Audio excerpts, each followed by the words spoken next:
महादेव सांब सदा शिव सांब सदा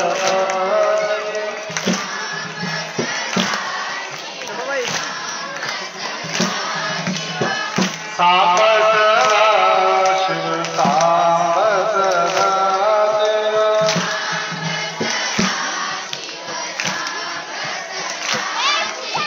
सदा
जगद्गुरु पंचाचार्य सद्गुरु बसवलिंग शिवाचार्य महाराज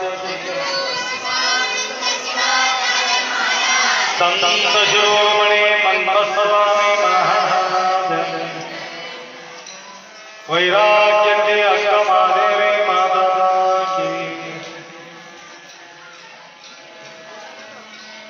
वागर्थ विवसंपृक्तो वागर्थ प्रतिपत्तये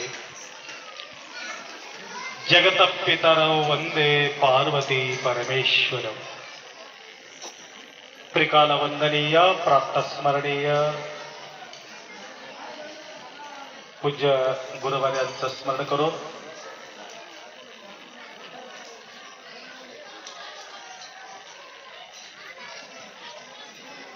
आजचा हा मंगलमय सोहळा राम मूर्ती प्राण प्रतिष्ठापना निमित्त अख्खा विश्वामध्ये आनंदाचा सोहळा साजरी करत आहे। त्याचप्रमाणे आपल्या तमलोर या नगरी एक 7-8 दिवसापासून एक संकल्प युवक मंडळी या ठिकाणी संकल्प केले होते। त्या संकल्प प्रमाणे भव्य रीतीचा सोहळा या ठिकाणी आपण करत इथं येऊन पोहोचलेले आहोत। उद्या प्राण प्रतिष्ठापना संपन्न होणार आहे। जवळजवळ 500 वर्षाचा जो इंतजार उद्या आपल्या फलदायक ठरणार आहे।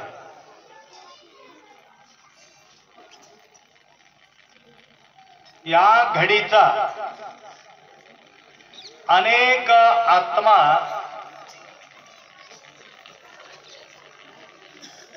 भव्य मंदिर निर्माण करून त्या ठिकाणी शोभा पाहावे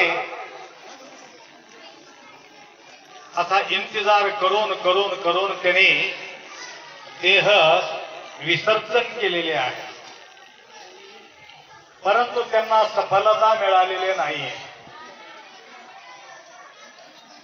काही काळाच्या नंतर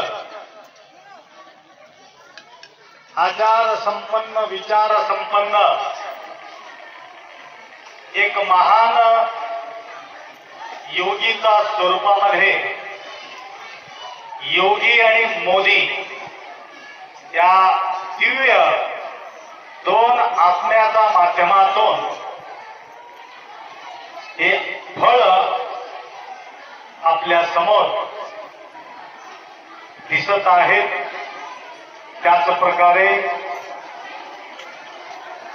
रामांना विजय मिळविण्याकरता प्रप्रथम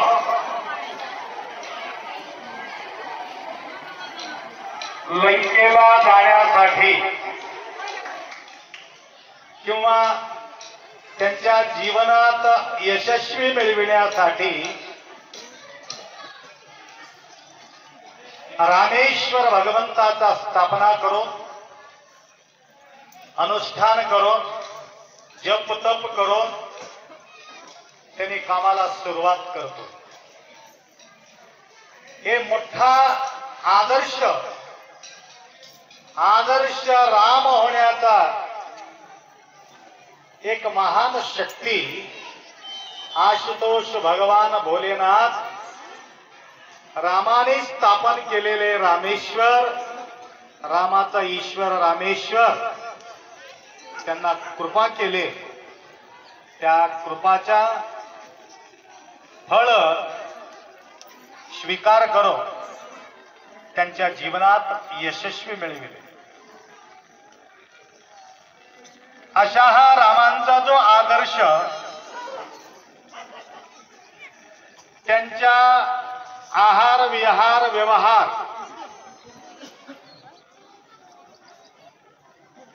त्यांच्या बोलचाल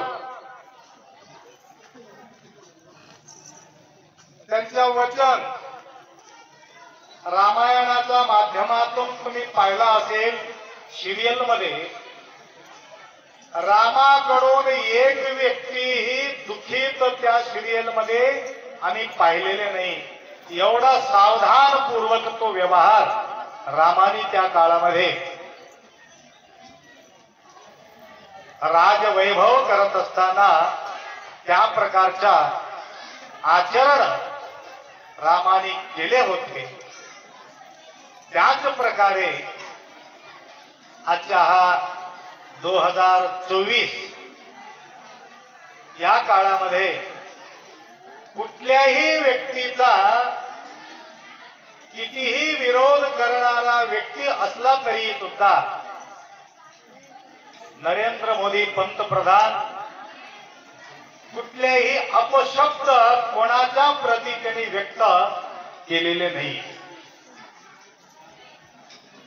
कारण ज्यांच्या आचरण शुद्ध असते त्यांच्या विचार शुद्धी असते, त्यांच्या वचन शुद्धी असते। त्या प्रकारे सर्व भाविक भक्त त्यांचा आदर्श घेऊन त्यांच्या एक शब्दाला मान देऊन एक वैभवाचा आचरण अख्खा भारतामध्ये नाही विश्वामध्ये हे आचरण करू लागलेले आहे। परंतु एवढा आदर्श काय आहे हे वातावरण आपल्या घरामध्ये आपण निर्माण करू शकत नाही का? थोडं विचार करायचं गोष्ट, थोडं लक्ष द्या। आता खिचडीला हातात तांदूळ टाकले, त्यांनी मला म्हटले आपण खिचडी होईपर्यंत त्यांच्या डोकं शिजवून टाका, थोडा जास्त वेळ घ्या म्हणून थोडं सावधान होऊन बसत बसत घेतल्याशिवाय कोणाला इथून जायचं नाही. कारण आम्ही पाहत होतो येत्या वेळेस सीता माता दिसली छोटी बाल रूपामध्ये. राम अयोध्यामध्ये दिसला असेल, कमलोर मध्ये बाल रूपामध्ये सीता माता दिसली आपल्याला. मी हुडकत होतो रामाला, कारण ती अयोध्यामध्ये आहे. सीता कुठं आहे? कुठं आहे? कमलोर मध्ये. उद्या पाठवून द्यायचं तिथं. बघा किती दृश्य या ठिकाणी तुम्ही निर्माण केलात. कुठल्याही कोणाच्याही मनामध्ये असा हा विचार आला नव्हता की एवढा भक्तांच्या गर्दी या ठिकाणी होतील म्हणून. तर आपल्याला मी सांगत होतो रामांचा आदर्श बघा काय असते. एक छोटासा एक दृश्य आपल्याला आढळतं. ज्या वेळेला रामाला जायचं होतं, राम लक्ष्मण आणि सीता तिघही सुमंताचा रथामध्ये बसून शरयू नदीपर्यंत, जे अयोध्यामध्ये आपण पाहतो शरयू नदी मोठा वैभव त्या ठिकाणी निर्माण केलेले. आणि जवळजवळ 25-26 वर्षापूर्वी आम्ही अयोध्याला गेलो होतो. कमलोरचे काही भक्त आपल्यासोबत होते. तर त्या काळामध्ये सुद्धा घडीव काम चालू होतं, खांबाचं काम चालू होतं. तेव्हा घटना चालू होतं, खांबाचा निर्मिती आम्ही पाहून आलो.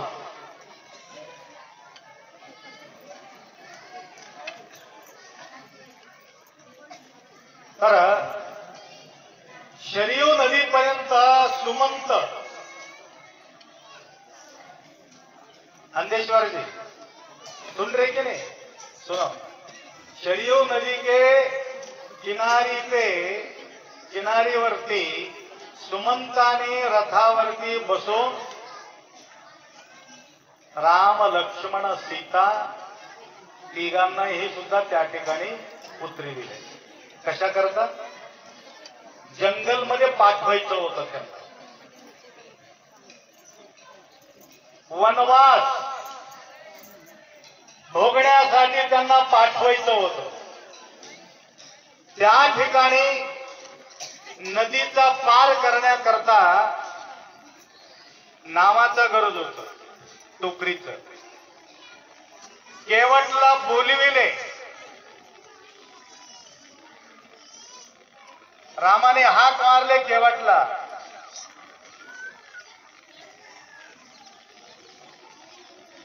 केवट म्हणतो मी येणार नाही.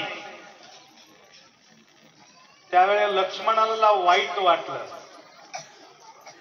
सगळ्यांनी दूर ढकलले, परंतु सत्ता नाही म्हणून केवट सुद्धा असा दूर लोटतो, न्यायला तयार नाही. कारण जोपर्यंत सत्ता आहे तोपर्यंत सगळ्या गोष्टी चालते. सत्ता निघून गेल्यानंतर माणूस किंमत राहत नाही. तेलंगणाचा राजा बेमारच पडला सत्ता गेल्याबरोबर. तर लक्ष्मणरावला वाईट वाटलं. त्यावेळी तो खंत मानतो, परंतु राम मात्र हसत होते. रामाला कळालं केवट काय येत नाही. त्यावेळे लक्ष्मण म्हणाले तुमचे सगळे भक्त तसंच आहेत, तुमचं कोणी ऐकत नाही असं म्हणून म्हटलं. कारण सुमंताला जा म्हणून तुम्ही सांगता, परंतु त्यांनी जायला तयार नाही. केवटला या म्हणून तुम्ही म्हणू लागला, परंतु त्यांनी यायला तयार नाही. अजून तो हसला.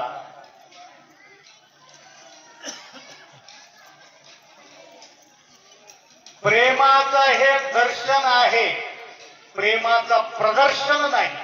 काही लोक प्रेमाचं प्रदर्शन करतात. पुढी पुढी पुढी पुढी नाटक करतात.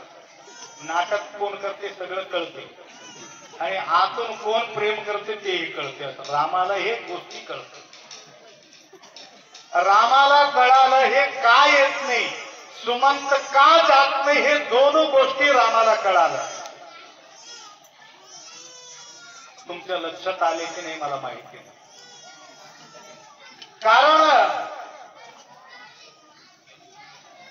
एकमेव कारण आहे, रामाला आम्ही बसून घेऊन एखादी पाठवून दिलं तर राम निघून जाईल म्हणून, राम जाऊ नये म्हणून ते केवळ येत नाही, एवढंच कारण आहे.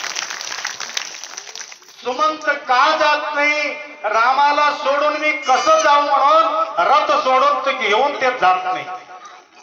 दोघांचं प्रेम आतून आहे, दाखवायचं नाही, प्रदर्शन नाही, प्रेम. परंतु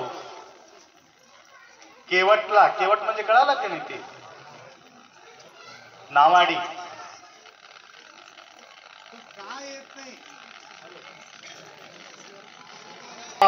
भजय रामचंद्र भगवान की.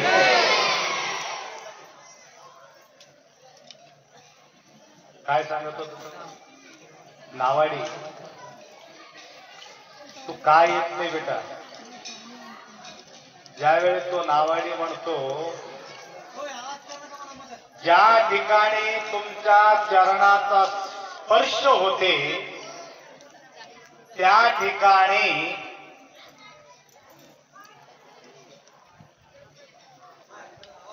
ते जडवस्तू सुद्धा जिवंत होते.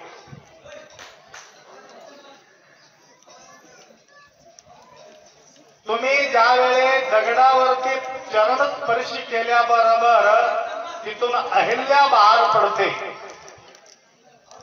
नारी निर्माण होते, त्या प्रकारचे आमच्या नावात तुम्ही चरण ठेवल्यानंतर नाव सुद्धा नारी झालं तर माझा पोट कसं भरावं म्हणून तो म्हटलं मला. त्यांची आयडिया होत. मग काय करावं म्हणता, मी थोडासा ट्रायल करून बघतो. काय ट्रायल करून, पहिला तुमच्या चरण धुतो, धुवून नंतर ते पाणी त्या नावावर टाकून बघतो ते जिवंत होते काय तसंच राहते. ट्रायल करून नंतर तुम्हाला आत प्रवेश करू. कशा करता माहिती का, त्यांना कसं तरी करून त्यांच्या चरण पकडायचं होतं. रामाचा चरण त्याला पकडायचं. काही काही भक्तीचा पोटी, काही श्रद्धेचे पोटी लोकांच्या एवढं प्रेम असते, स्पर्श केल्याशिवाय त्यांना समाधान होत नाही. म्हणून त्यांच्या चरण धुतो. चरण धुवून ज्यावेळे एक चरण जमिनावर, एक चरण त्यांच्या हातामध्ये, त्यांच्या हात त्यांच्या डोक्यावरती. एक चरणावर कसं थांबते. आमचे हे मुंडकर एक चरणावर नाचते आणि मोहन जे नाचते सगळ्यांना नाचायला जमते का एक पायावर. बरेचसे एक पायावर नाचले, तुम्ही बघितले की नाही. तुमच्या गुंगमध्ये तुम्ही होते, कुठं बघणार आहे. आम्ही वर बसले होते म्हणून आम्ही सगळ्याला पाहिलं, कोण किती नाचले आम्हाला माहिती. एक आजी तर एवढं नाचले तर रामाचा नाव ऐकल्याबरोबर आत्मा आराम होतो. म्हणून हे आनंदाचा सोहळा या ठिकाणी आम्ही पाहिला. तर एक चरण धुवून, एक चरण खाली ठेवलं, एक चरण वर घेतलं. घेतल्यानंतर हे चरण त्याला खाली ठेवायचं नव्हतं, तसंच धरून राहायचं होतं. कोणाला? देवाला. लक्ष्मण म्हणाले, तू ठेव खाली पाय. पाय ठेवत होतो, परंतु पहिला ठेवलेले वल्ल पाय जमिनीत ठेवल्यामुळं त्याला माती लागली, म्हणून ते अजून मला धुवावं लागतं. याचा अर्थ त्याला मागे लागणार, ह्याला इथं ठेवणार, अजून इथं मागे लागणार, दोन तरी एकदा तर उचलून ठेवता येत नाही. म्हणजे याचा अर्थ चरण त्याला सोडायचं. ज्याच्या आचरण शुद्ध असते त्यांच्या चरण मात्र सोडावा वाटत नाही. म्हणून चरणाच्या महत्व आचरणानं वाढते. त्याकरता त्या केवटला रामाला सोडावा वाटत नव्हतं. परंतु ह्याची अतिरिक्त अजून एक गोष्ट त्या ठिकाणी घडली. आता त्यांनी म्हणू लागले, आता दिवस निघाले, दिवसात लोक तुम्हाला पाहतात, मला नाव ठेवतात. काय म्हणून? नावात बसून रामा लक्ष्मण सीताला केवट सोडून आले म्हणून माझा बदनामी होते. त्याकरता दिवसभर माझा कुटीमध्ये तुम्हाला राहावं लागतं, रात्री तुम्हाला नावातून सोडतो. बघा कसं तरी करून त्याला जास्त वेळ घालायला पाहिजे होतं. म्हणजे किती प्रेम करणारे ते पब्लिक जनता, त्यांच्या प्रती किती आवड होते याच्यावर तुम्ही विचार करा. एवढा आवड असलेले रामाला त्याग करणे. बघा काल की परवा कोणाचं तर मी नाव घेत नाही, सोनं हरवलं. सोनं हरवल्यानंतर माणसाचा तळमळ किती असते. तर इतकं प्रेम करणारा राम ज्यावेळी आपल्या पासून दूर जातो म्हटलं तर त्यांना किती त्रास होत असेल. तर सगळे प्रेम करणारे होते. तर तदनंतर कसं तरी करून सकाळी अजून थोडा रुकावट करावा म्हणून त्याने काय करतो, त्यांच्याकडे काही पैसा नाही, काही पैसा दिल्याशिवाय मी पलीकडे तुम्हाला घेऊन जात. पैसा तर पैसा नाही म्हणून अजून ते राहतात म्हणून हे त्यांनी विचार केला. परंतु सीता माता म्हणाले, माझ्याकडे एक सुवर्ण मुद्रा आहे, ते मुद्राचा पैसा समजून घेऊन मला तुम्हाला सोडावा लागतो. त्यावेळे सुवर्ण मुद्रा अंगठी काढून डायरेक्ट ते नावाडीला दिले नाही. कोणाला दिले? रामाला दिले. राम म्हणाला, तू डायरेक्ट त्याला न देता माझ्या हातात का देतात? विचार ऐकून घ्या तुम्ही सगळे. तर त्यावेळेस सीता काय म्हणते, की हात माझा नाही. ज्या दिवशी माझा वडील राजा जनक हे हात सगळं तुमच्या हातात गेल्यापासून माझा हक्क माझा हातात नाही, हे हक्क तुमच्या हातात. मग किती विचारपूर्वक गोष्टी. तुम्ही असलं तर काय करत,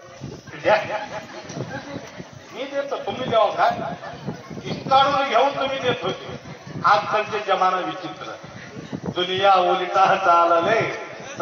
तुम्ही बी प्रेमापोटी करता हो, मजबुरी नाही. लक्षात आलं. त्यावेळेस ते रामाच्या हातात देतो. त्यावेळेस त्याला देत असताना तो म्हणाला, ज्यावेळे मला पाहिजे होतं त्यावेळे मला भेटले नाही, ज्यावेळे आम्हाला नको वाटते त्यावेळे मला भेटू लागलेले, असला भेट मला गरज नाही म्हणतो. ज्यावेळी मला हाव भरलं होतं खायचे खायचे त्यावेळी मला भेटू शकले नाही. मला आता नको वाटते त्यावेळी मला या ठिकाणी भेटत आहे, असा भेट मी घेऊ शकत नाही म्हणून तो स्वीकार करत नाही. तर सांगायचं तात्पर्य, एवढा अत्यंत प्रेम त्या काळामध्ये त्यांना प्रेम करणारे भक्त त्या ठिकाणी आम्हाला दिसलं.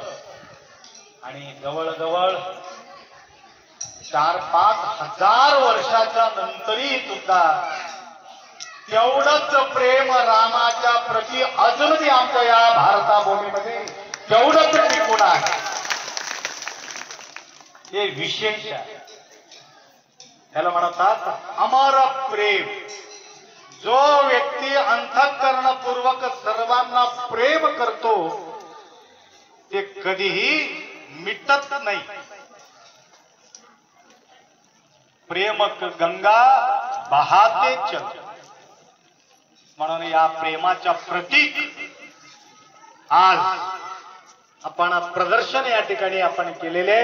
दर्शन आणि प्रदर्शन दोनों या ठिकाणी होते. अनेक लोकांनी अनेक प्रकार काय काय बोलतात.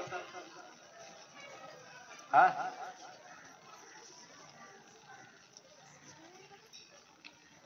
बघा आम्ही पूर्वीपासून ऐकत आलेलो. संत आले घरात मुहूर्त नाही. त्यावेळे वेळ काळ मुहूर्त पंचांग काही नाही. आणि चांगल्या कार्याला मुहूर्त बघायचं गरज नाही. वाईट कार्याला सुद्धा मुहूर्त बघतो का? नाही. परंतु वाईट काम करत असेल तर थोडं वेळ घालवायचं. चांगल्या कार्याला वेळ घालायचं गरज नाही. कारण जोपर्यंत हे डोळा आहे तोपर्यंत हे डोळा बघणं गरजेचे आहे. जोपर्यंत कान आहे तोपर्यंत आम्हाला ऐकायचं आहे. श्वासाचा काही सांगता येते का? म्हणून आमचा समोर होत असलेले जो आनंद लवकरात लवकर प्रतिष्ठापना करून ते आनंदाचा सोहळा या ठिकाणी आम्हाला पाहायचा आहे. बरेचशा ठिकाणी आम्ही बघितलो 12 ज्योतिर्लिंग पहिले स्थापना झालेले. लक्ष्मणरावजी 12 ज्योतिर्लिंग मंदिराचा बांधकाम करून त्या ठिकाणी ठेवलेले नाही. पहिला ज्योतिर्लिंग स्थापना झालेले आहे. तदनंतर मंदिर उभा केलेले आहे. हे रामाचा ईश्वर रामेश्वराचा भक्त रामांचाही सुद्धा पहिले पासूनच त्या ठिकाणी राम विराजमान आहे. मंदिर आता या ठिकाणी उभा होत आहे. लक्षात आलं? मंदिराला खाली करून वरी मस्जिद बांधले होते. आता मस्जिद काढून टाकले, मंदिर उभा केले. ज्या ठिकाणी मंदिर खाली होतं तेच मंदिर वरी आणलं. दुसरं काहीच केलं नाही. परंतु तिथं प्राण प्रतिष्ठापना करायचं गरज नाही. तरी सुद्धा एका विधिविधानुसार त्या ठिकाणी प्रतिष्ठापना होत आहे.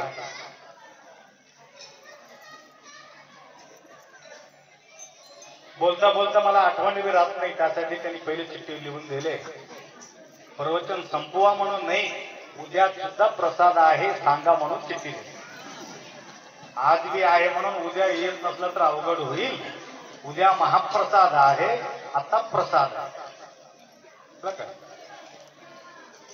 तर त्याकरता बरेचसे लोक इंतजार करून देह सोडलेले आहे. त्यांच्या भाग्यात मंदिराचा दर्शन करण्याचा योग आलेले नाही. म्हणून आपला भाग्यात आहे. कित्येक लोक श्वास सोडणार आहे काय सांगता येत नाही. जवळजवळ दररोज 1,00,000-2 लाख पब्लिक जीव सोडत आहे. अटॅकने कितीतरी जात आहे. हार्ट फेलला कितीतरी जात आहे. अनेक बिमारीनं लोक शरीर सोडत आहे. त्या लोकांना लवकरात लवकर दर्शन होईल म्हणून तुम्हाला सांगत होतो. सर्व 12 ज्योतिर्लिंगाचा जो मंदिर पूर्वी नव्हते तदनंतरच मंदिराचं निर्माण झालेले आहे. त्याकरता काही विचलित होण्याचा गरज नाही. वट्यावर बसून सुद्धा आम्ही पूजा करतो देवाची. त्या प्रकारे आपलाही सद्गुरु बसवलिंग शिवाचार्य गुरुमाऊली श्री शिवलिंगेश्वर भगवान ग्रामदेव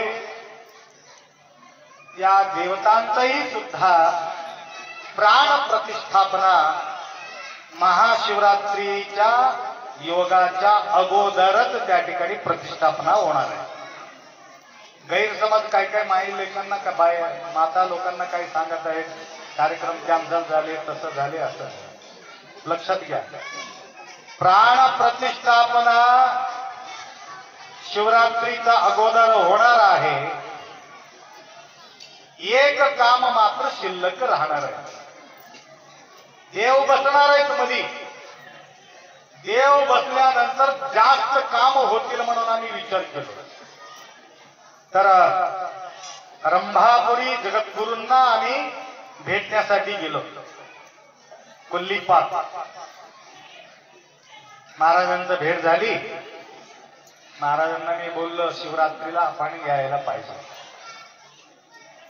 महाराज म्हणाले आपल्यासाठी मी भरपूर वेळ द्यायला तयार आहे, परंतु शिवरात्रीला मी येऊ शकत नाही.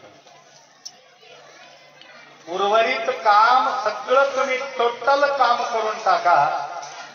कसंही शिवरात्रीच्या निमित्त अनेक बायलेकी येणार आहेत, परंतु त्या ठिकाणी देवाचा आणि गुरुमाऊलीचा दर्शन होतील. परंतु बायलेकींना दर्शन देण्यासाठी महाराज म्हणाले, परंतु मी बोलतो म्हणून नंतर देता येईल, नंतर देता येईल म्हणून असा मागे पुढे करू नका. कोणाला काय द्यायचं असेल तर तुमच्या समाजातील जे जे काही कार्यकर्ता आहेत त्यांना तुम्ही अमाऊंट देऊन टाका. कारण आपला एक मोठा काम करण्याचा एक इच्छा मी बाळगलेली आहे. औरंगाबादचे एक इंजिनियरला मी बोललो होतो. त्या ठिकाणी जागाचा आराखडा घालून त्यांनी गेलेले आहे. जवळजवळ 2 कोटी त्या ठिकाणी त्या मंडपाला लागणार आहे. 2 करोड.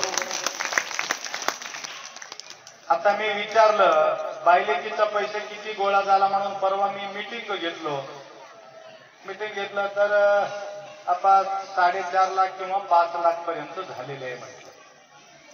परवा मी कवठ्याला गेलो होतो. कवठा, बारूळ कवठा. बारूळ कवठामध्ये बायलेकीचा पैसा पासूनच मंदिर निर्माण झालेले. 1.25 कोटी पैसा त्या ठिकाणी जमा झाले. 1.25 करोड. तर तेवढा तुम्हाला मी द्या म्हणून म्हणत नाही, परंतु मी एक संकल्प बाळगलो. एक सूचना मिळाली त्या प्रकारचे. त्या ठिकाणी जे मंडप उभा करणार आहोत भव्य, जवळजवळ 10,000 पब्लिक त्या मंडपमध्ये बसाल. किती? आमच्या तमलूरमध्ये तेवढं लोक बी नाही. तर परेगावचे जे बाहेरगावचे मंडळी आलं तर तुम्हाला टेंट घालायचं गरज नाही. देगलूर तालुका नाही, नांदेड जिल्ह्यामध्ये सुद्धा तसला भव्य मंडप तुम्हाला बघायला मिळणार नाही. एवढा भव्य मंडप त्या ठिकाणी उभा करण्याचा आम्ही संकल्प घेतलेले आहोत. तर त्या मंडपामध्ये जे भिंती असतात, मोठे मोठे खांब असतात, त्यावरती जे मोठा आकडा देणार आहे 5,000चे वरी जे आकडा आम्हाला मिळालेले आहे, 5,000, 10,000, 21,000, 51,000, 1 लाख या प्रकारचे पैसा जो व्यक्ती आम्हाला देणार आहे त्यांच्या सगळ्याचा नाव त्या भिंतीवरती त्यांच्या कोरला जातो. त्या ठिकाणी तुमच्या नाव त्या ठिकाणी पाहायला मिळते. आणि 5,000चा खाली असेल तर अन्नदान, अन्नक्षेत्रामध्ये त्यांच्या सगळं दान त्या ठिकाणी निघून जातील. आणि मोठा आकडा मात्र त्या मंडपाला नियोजन होते. तर त्या ठिकाणी ज्या ज्या भक्तांना त्यांच्या नाव, आपला नाव अमर असावं जसं रामासारखं तुम्हाला वाटत असेल तर हे मोखा जे तुम्हाला मिळालेले आहे, दमदम तुम्ही आकडा दिला तर जगद्गुरु येईपर्यंत मंडप उभा आपण केलं तर गुरु महाराज सुद्धा प्रसन्न होईल आणि दर्शन आशीर्वाद सुद्धा त्या ठिकाणी तुम्हाला आनंदानं त्या ठिकाणी मिळेल. अजून एक सूचना, गुरुमाऊलीच्या सानिध्यामध्ये जे मोठा मोठा आकडा देणारे जे लोक आहेत, भक्त आहेत, त्यांच्याकडून सहस्त्र चरणाभिषेक त्या ठिकाणी करणार आहोत. म्हणजे पादुका देणार आहे 1000 भक्तांना आम्ही कम से कम 1000 भक्तांना त्या ठिकाणी चरण देणार आहोत. बायलेकीला सगळ्यांना आम्ही देणार आहे, परंतु पूजाला त्या ठिकाणी मात्र 5000च्या वरच्या आकडा ज्यांच्या राहतील. म्हणजे तुम्ही असं समजून घेऊ नका पैसा देणाऱ्याला मान मिळते, न देणाऱ्याला मान मिळत नाही असं सांगून समजून घेऊ नका. सगळ्याला 1100 वर देणाऱ्या सगळ्या भक्तांना आम्ही चरण देणार आहोत आणि पित्तळाचा चरण त्या ठिकाणी तुम्हाला देणार आहोत. लाकडाचं चरण असेल तर त्या ठिकाणी कुजून जातील, म्हणून पितळीचं चरण तुम्हाला देणार आहोत. म्हणजे हमेशा पूजाला यावं. आतापर्यंत रामाचा मूर्ती आहे, कृष्णाचा मूर्ती आहे, शिवलिंग आहे, हनुमानचा मूर्ती आहे, सगळ्या देवी देवताचा मूर्ती तुमच्या देवाऱ्यावर आहे, परंतु गुरुचं चरण मात्र तुमच्या देवावर राहावं असं म्हणून आम्ही संकल्प बाळगलेले आहोत. ते काम चालू झालेले आहे. 2-3 कारागिरीला आम्ही बोललेले आहोत.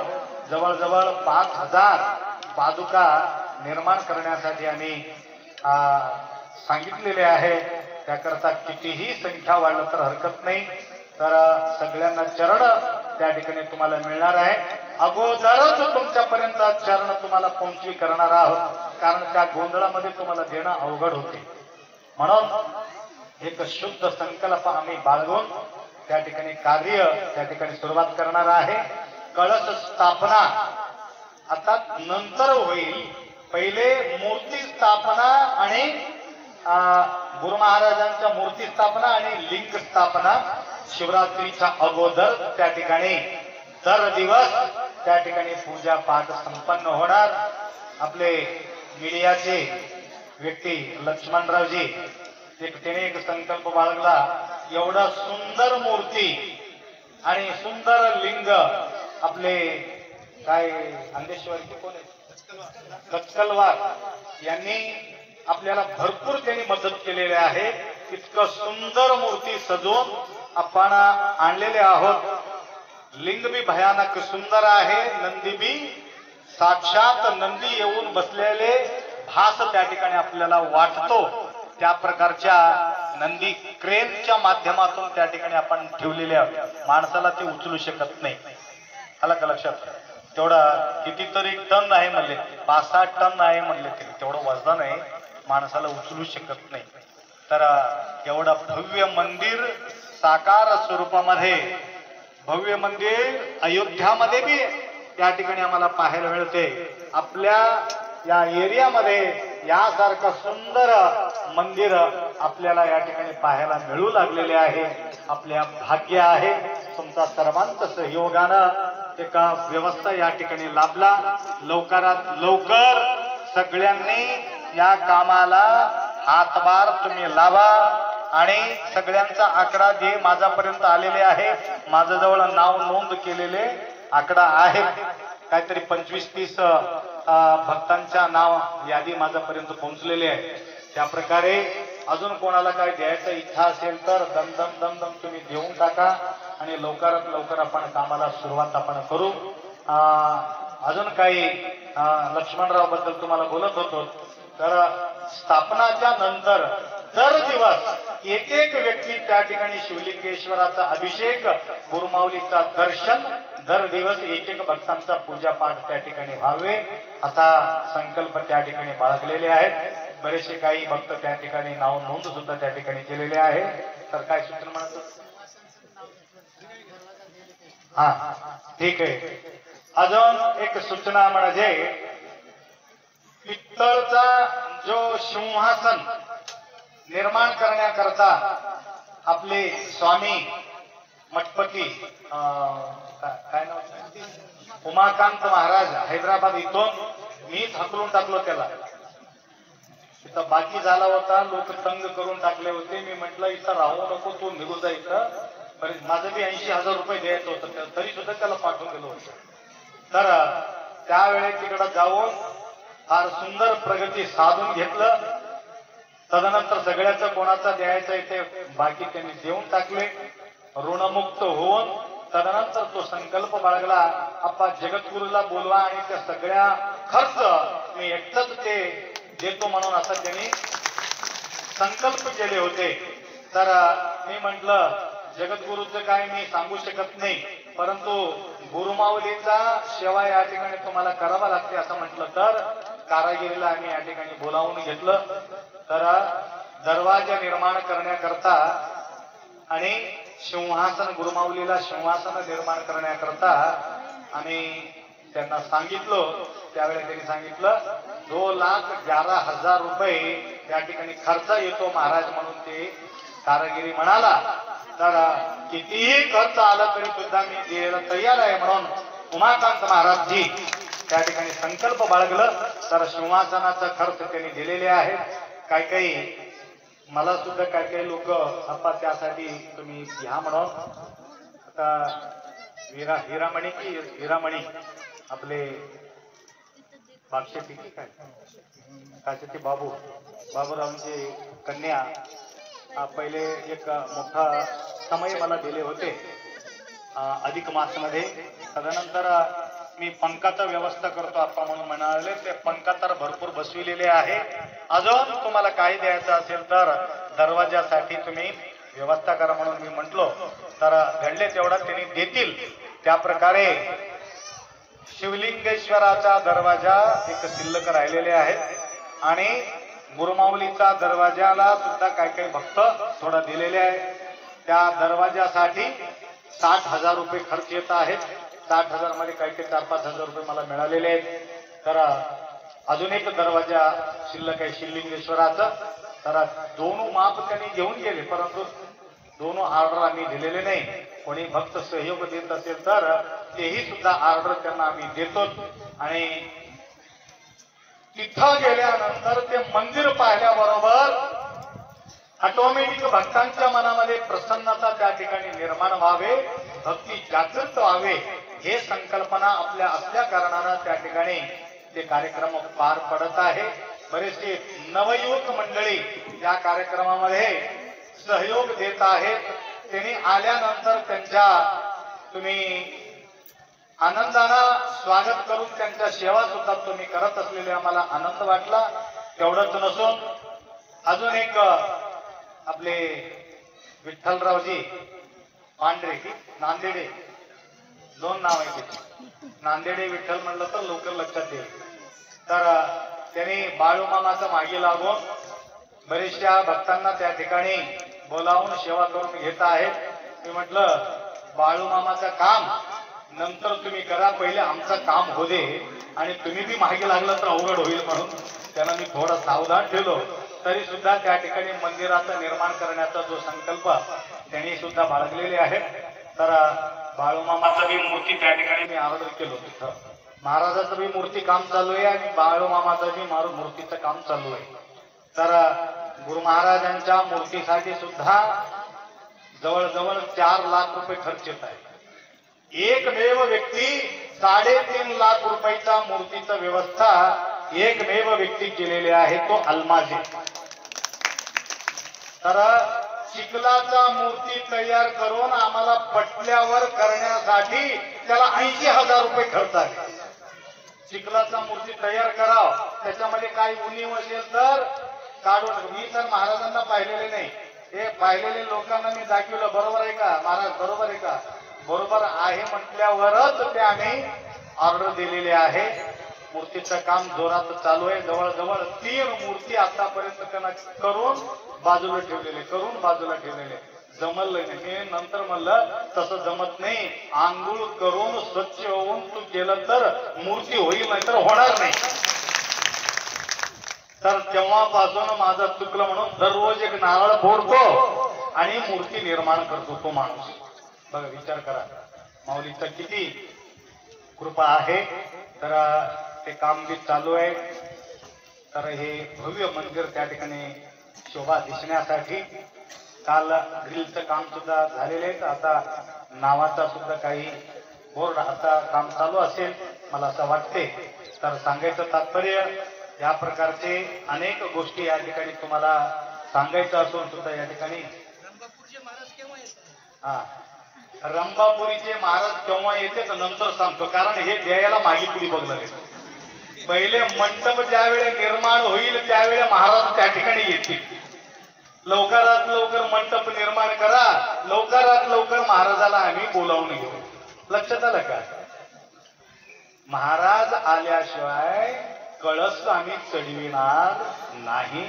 महाराज मला तारीख दिलेली आहे, तारीख मात्र तुम्हाला आम्ही सांगणार नाही. परंतु मूर्ती प्राण प्रतिष्ठापना मात्र या ठिकाणी शिवरात्रीला होणार आहे. म्हणून येणारे भक्त जे आहे मागी पुढी बघू नका, आणि कधीतरी होईल आमच्यावर विश्वास असेल तर देऊन टाका, नाही तर राहू दे तुमच्या जवळच पैसे. आला का लक्षात? होणार म्हणजे होणार. आता गुरु महाराजांचा दर्शन दिल्याशिवाय, रंभापुरी जगद्गुरु या ठिकाणी आल्याशिवाय कळस स्थापना होणार नाही, हे पक्का लक्षात ठेवा. आणि गुरुमाऊलीचा दर्शन सगळ्यांना मी द्यायला लावणार आहे. माझ्या अनुष्ठानामध्ये 1 दिवसासाठी आलेले गुरु महाराज 5 दिवस त्या ठिकाणी राहिले. कुठं? बिदरला. म्हणून माऊलीचा अत्यंत निष्ठा आमच्या प्रती आहे. पहिले रंभापुरी वीर गंगाधर शिवाचार्य गुरु महाराजजी सद्गुरु बसवलिंगाच्या प्रती एवढा नितांत कृपा आशीर्वाद गुरुमाऊलीच्या प्रती होतं. ज्यावेळी बसवेश्वरच्या नाटक त्या महादेव शिखर शिंगणापूरच्या ठिकाणी नाटक रचून त्या नाटक रात्रभर बसून महाराजांनी निरीक्षण केलेले आहे आपल्या तमलूरच्या नाटक. परंतु अशा प्रकारच्या प्रदर्शन करणारे आमच्या तमलूरच्या भक्तांच्या प्रती रंभापुरी पीठाचे गुरुमाऊलीचा आशीर्वाद तुमच्यावर भरपूर आहे. तर आशीर्वाद ते देण्यासाठी येणार आहे, कुठल्या प्रकारचा संशय नाही. मला तारीख मिळालेली आहे. तर लवकरात लवकर आपण हे वैभव उभा करू, तदनंतर कार्यक्रम वैभवपुरीत आपण पार पाडू एवढा अपेक्षा व्यक्त करतो. अजून काही सूचना असेल तर आपण सूचना देऊ शकता. उर्वरित जे विचार आहे, सूचना आहे, आपल्या कार्यकर्ता शिवलिंग तुम्हाला या ठिकाणी सांगतील तेवढा अपेक्षा व्यक्त करून 2 शब्द या ठिकाणी विराम करू. सांबजे नमः पार्वते हर हर हर हर सद्गुरु बसवलिंग शिवाचार्य.